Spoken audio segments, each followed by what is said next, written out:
Hi, my name is Charles. I play in the band White Lies. I'm here at Osheaga Festival in Canada and speaking to Bring the Noise.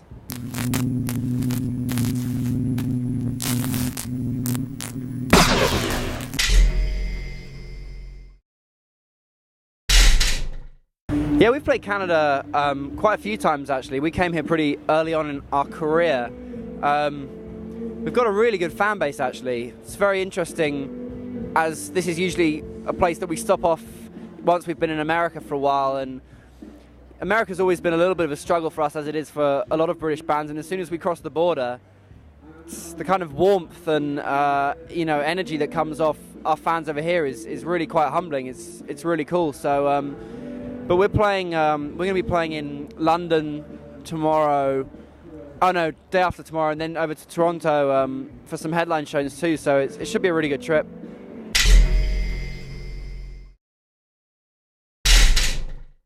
Feel pretty good. It's a big statement for us to make on a second record, but we did 2 Brixton shows in London at the end of the last record, which was a major highlight for us. And I guess we were planning on what we're going to do at the end of this cycle, and actually when you look at the statistics, Wembley isn't that much bigger than doing 2 Brixtons, but it's just the statement of doing it. It is an arena. And I've seen some pretty big bands play there, so it feels a bit odd, going to be on the stage. But we're already, planning everything for the show, the lights, the production, everything's going to be, of a certain arena caliber, I think.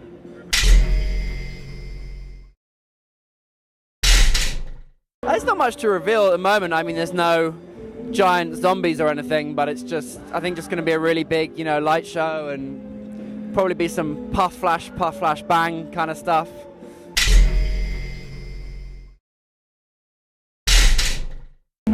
Feels like a long time ago that it came out, even though it really, I can't believe it's actually, like 6 months. It feels so long ago. I haven't listened to it probably in 6 months, just been obviously playing it every night.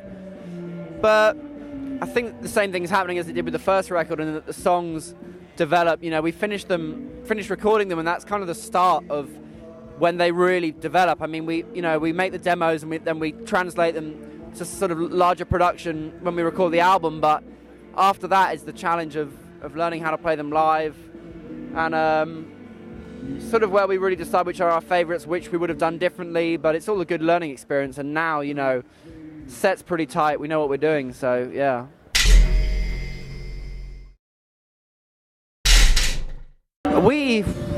We're a fairly unambitious band when it comes to politics. Like, we want to obviously be able to tour, and it's lovely to play to sold-out venues, but we don't really mind the size of the venue as long as it's full, as full as it can be. We had a great trip with Bigger Than Us as the first single. That did really well for us, with the video as well. Had like millions of YouTube hits and all that kind of stuff, which is something that rock bands don't often get. You hear that with all the big R&B pop acts, but so that was great. We're just happy ticking along the way we're doing it. We're again at the position where we're even now beginning to think about what we might do on a third record, and we are able to make one, and there's a lot of bands that don't even get that opportunity, so we're pretty happy with everything.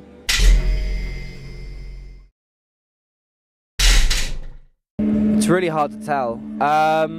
We're all very driven with the music, and the ambition for the music is just gets stronger kind of every day. Really, we get more and more critical of ourselves, and more really keen to impress ourselves as much as anything with what we're putting out, and we buy so much new music, and we're always hearing stuff and going, damn, that's really clever, I wish we'd thought of something like that. So I think we're always going to be trying to develop.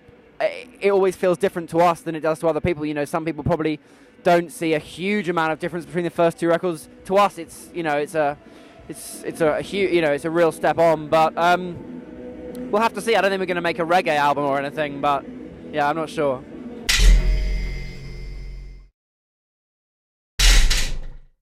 We played with Kings of Leon. We actually toured with them in America as well for like a month, so we knew them pretty well. We're very happy to be invited again, this time in the UK. was pretty great, to be honest. They're our favourite band to tour with, I think. They look after us so well. There's no stress ever. Like, not that other bands there has been much, but they just make us feel really relaxed. We go on and off stage smoothly, play the set we want to play, and it's great. And their fans are really cool. We've stolen a lot of fans off them, so that's what you want to do as a support band.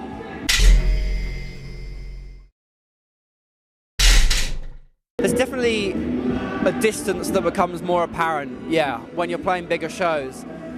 But I have to say, seeing what we toured as well with Coldplay for a while, and they just nail it.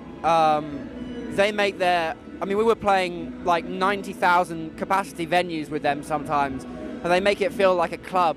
Sometimes, they have this way of really taking the audience with them everywhere they go, and the lights, the production, the way that Chris Martin moves on stage. To be honest, when we went on that tour, we weren't massive Coldplay fans. Obviously, everyone's aware of their material, and we did actually really like the most recent record, but it was kind of like, very flattered to be asked, but sort of open, to see what we thought. And by the end of the tour, we were all like, whatever you think about the music, hats off.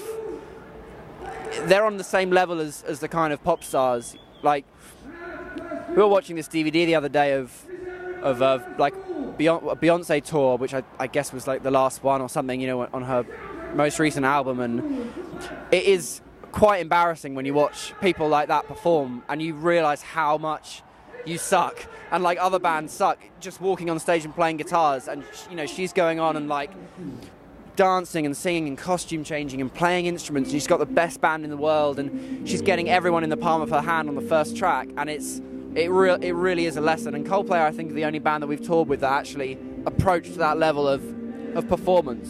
Yeah, so we've got a lot to work on, but we're going to make an effort. We've got big shows, at the end of the year, and we're not going to do a Beyonce show, but there might be some spandex.